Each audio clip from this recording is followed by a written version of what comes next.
All right, and we are back. Welcome back to another stream. Welcome back to another video. Today, we're actually going to talk about the Model Y and why I think you actually should not buy it. It's going to be a hot take, and I know that a lot of you that usually watch me are Tesla interest owners, and you either have pending orders or you're interested in buying one.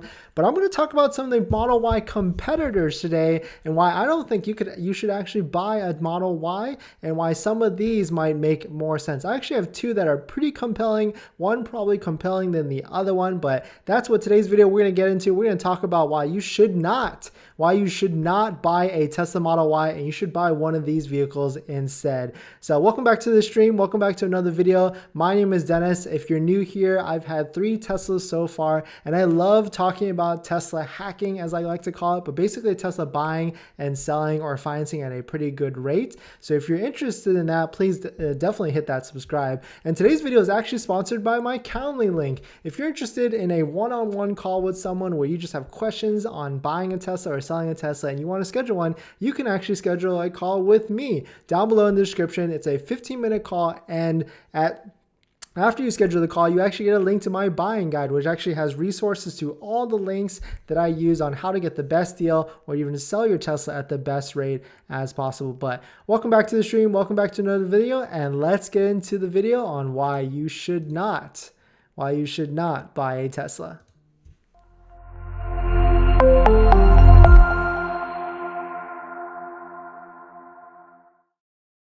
All right, so I've said this for a bit, but the Tesla Model Y is a super expensive car in my opinion. It's up there, and I don't think it makes sense anymore at the current price point.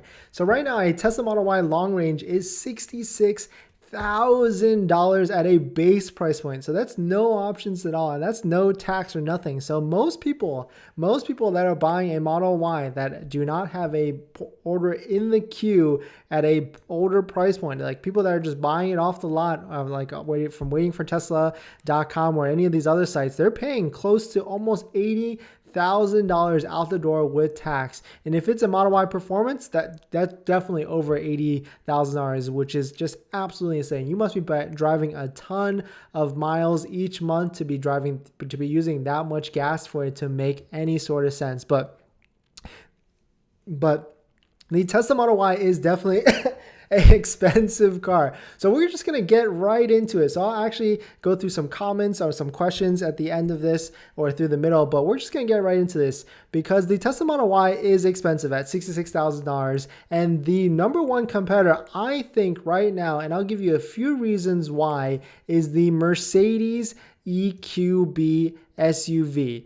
And the first reason why it's actually not, the range is a little bit lower. I get that. It's only 243 miles versus 300, but I feel like the EQB makes up a lot in the quality of it. It's got luxury feel for what it is because it's actually a Mercedes. So it is a smaller battery, but the biggest reason, or the two biggest reasons why, is each of these Mercedes EQB come with third row seating, which is just absolutely insane.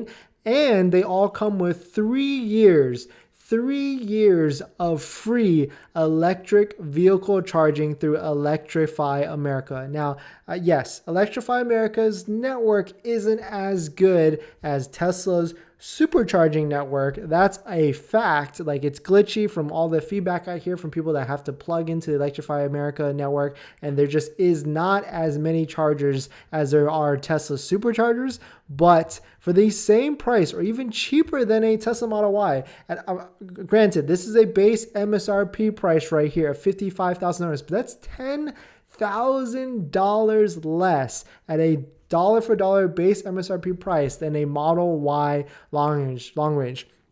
So this is part of the reason why I think Tesla is going to actually reduce their price next year or even introduce back the Model Y short range, because the competition is coming on strong. Mercedes-Benz, Audi, and Lexus all have electric vehicles of this competitor style coming to the market at a lower price point than Tesla's current Model Y long range price point. And the Mercedes-Benz version one, I think, is pretty strong because it has 3 years of that free supercharging, which I think is super important, especially for that newcomers coming into the EV that are selling their other vehicles, getting into the EV market. They have to figure out a place to charge, and they're not going to go ahead and spring thousands of dollars to get a EV charger into the house when they don't even know if they like the charging network, or if they like the EV feel, or getting used to a electric vehicle charging ecosphere. So I might lose some viewers from this. I might lose people that have, diligently watched me, but I'm just looking out for you guys. I'm trying to make sure you guys get the best deal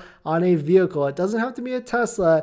It just in general, I just want to make sure we can all drive cars, not lose too much money driving off the lot and driving for thousands of miles. And so I really feel like the Mercedes EQB, if you can get one for MSRP, and I've confirmed you can get one for MSRP at a local dealer here in California, and probably some other dealers out there across the country, but you can get one for MSRP without any sort of markup. Now the question is if you can get one for a discount, because if you can get some money off of this, off a discount, that would be absolutely insane. But the real trick, the kicker, is that you get the 3 years of supercharging, which is absolutely insane. So how I would build this, of course, I would get the cheapest Mercedes EQB possible. So all the free paints, maybe a black color, the 18-inch rims, I don't care. It's going to be a daily driver for me. I wouldn't get anything extra on top of it. I would try and see as close as possible I could get to MSRP and as cheap as build as possible, because this would just be my daily driver. I don't really need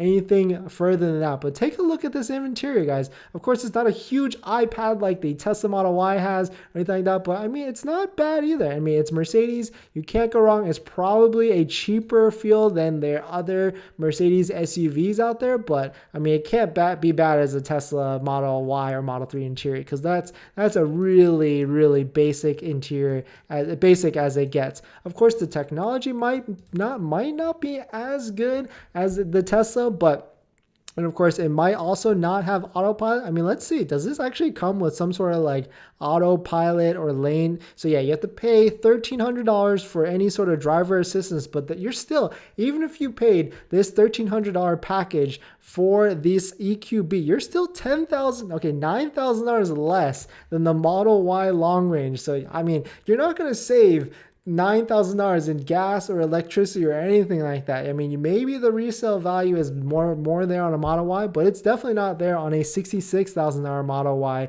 driving it off the lot. And I mean, yes, with this Mercedes EQB isn't tested yet, so we don't know the resale values on it yet. But if you were to buy this car dollar for dollar and keep it for 5 years or even 10 years, who knows on the resale value after that. But I really think this is a very compelling car because it comes with that 3 years of free supercharging, which just goes, way over, because you're going to be spending $100 to $200 a month, give or take, on electricity if you're going to superchargers. If you charge at home, that's a different story, but that comes with a upfront $1,000 to $2,000 cost of installing that charger. So you have to factor that into when you're buying a car. So my pick right now, if I had to buy another car, and I most likely will have to in the next very soon, is the Mercedes EQB if I can get it for MSRP, and if I can get a super low base configured one, because of those two reasons: the free electric charging through Electrify America, and that third row. Even though it's a small one,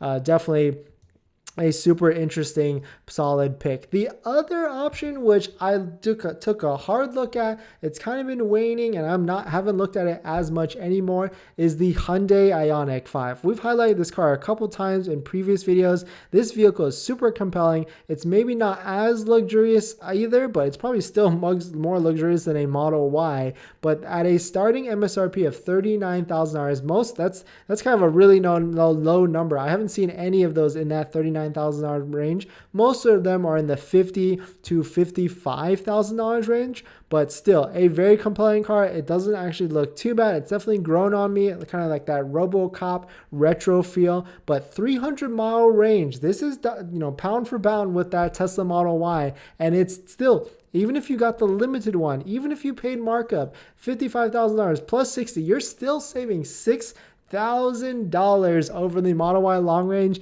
and you get 3 years of free Electrify America supercharge, or sorry, fast level 3 DC fast charging with this Hyundai Ioniq. So this is definitely a compelling car. Until they remove those two features, okay, wait, sorry, 2 years. I take that back. 2 years of free, unlimited 30-minute sessions through Electrify America, which is still really good. It's not as good as, and now I want to fact check myself because I think maybe the Mercedes one is actually 2 years as well, but still, either way, whether it's 2 years or 3 years, still a compelling choice. So this is my thesis on why you should not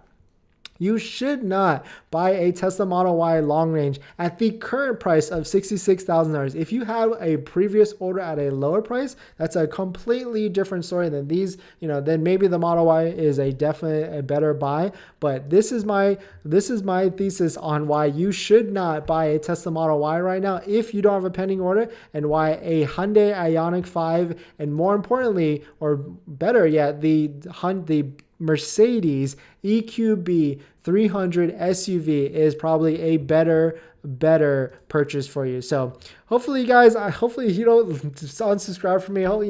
It's just some feedback. I'm just trying to get the best deal for you guys that's out there with buying a car, or specifically buying an EV. We haven't even gotten to buying an EV versus a gas car, because now that gas prices are coming down, who knows what's going to happen with these EVs, especially in the used EV market. But hopefully you guys are enjoying this video. Comment below if you have any questions below. But thanks for watching this video. Please hit that like if you enjoyed it, and I'll see you guys in the next one. See ya.